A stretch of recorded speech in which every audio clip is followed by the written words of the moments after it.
प्रभु यीशु मसीह के जलाली और सामर्थी नाम में आज दिनांक 6 अक्टूबर दिन गुरुवार को हम आप सब श्रोताओं का हार्दिक स्वागत करते हैं। आज के दिन के लिए जो वचन है वो लिया गया है गिनती की पुस्तक उसका 33 अध्याय 37 पद। वचन इस प्रकार से कहता है, फिर कादेश से कूच करके होर पर्वत के पास जो एदोम देश के सीमाने पर है डेरे डाले।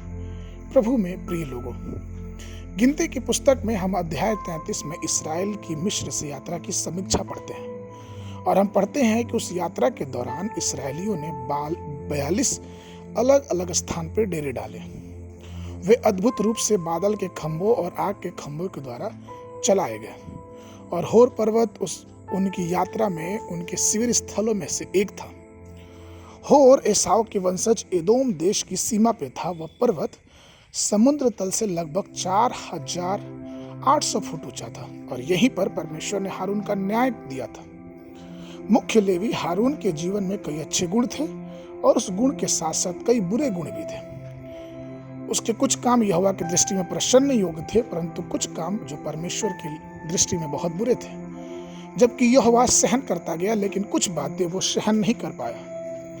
जब 70 पुरनिया लोगों का मार्गदर्शन करने में मूसा की सहायता कर रहे थे, तब मरियम और हारून ईर्ष्या करने लगे और उसके विरुद्ध बोलने लगे।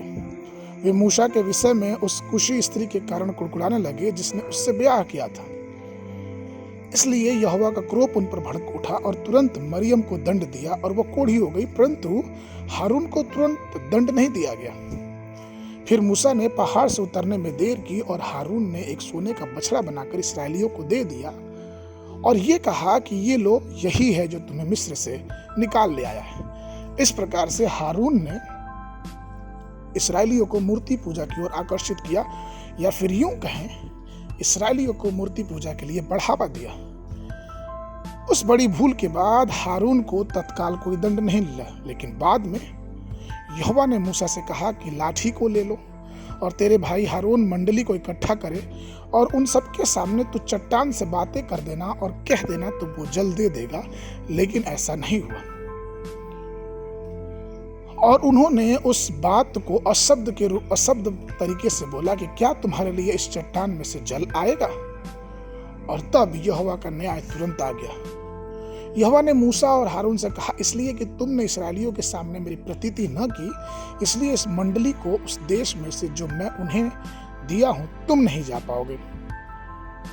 और गिनती की पुस्तक उसके 20 अध्याय 12 पद और 24 पद से लेकर 26 पद तक इस बात का वृतांत मिलता है और वचन कहता है, परंतु मूसा और हारून से यहोवा ने कहा, तुमने जो मुझ पर विश्वास नहीं किया और मुझे इसराइलियों की दृष्टि में पवित्र नहीं ठहराया, इसलिए तुम इस मंडली को उस देश में पहुंचने न पाओगे जिसे मैंने उन्हें दिया है।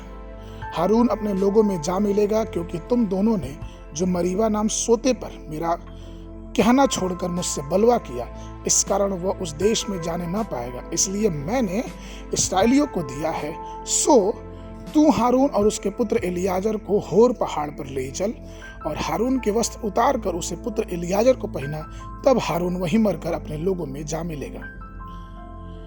प्रभु में प्रिय लोगों, नए नियम के तहत हम जो परमेश्वर के बच्चे कहलाते हैं, उनके सामने राजाओं के राजा के सामने हम याजक के रूप में खड़े हैं। प्रकाशित वाक्य 1:6 पद। हमको परमेश्वर ने एक पवित्र पौरोहित्य एक स्तर दिया है जो हमें पवित्र बनाता है, 1 पत्रस 2 और 5 पद के अनुसार।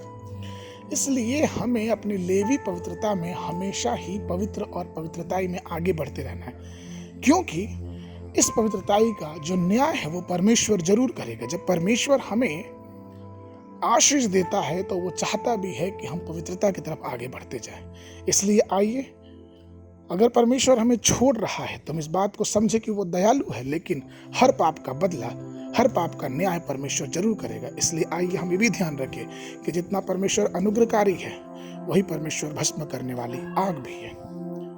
आज के वर्णन के लिए गिनती की पुस्तक 33 अध्याय 39 पद। और जब हारून होर पर्वत पर मर गया तब वो 123 वर्ष का था। बाइबल अध्ययन के लिए सुबह के समय यशायाह नबी की पुस्तक 26-27 अध्याय, फिलिपियों की पत्री उसका 2 अध्याय। परमेश्वर आप सबको आशीष देवे।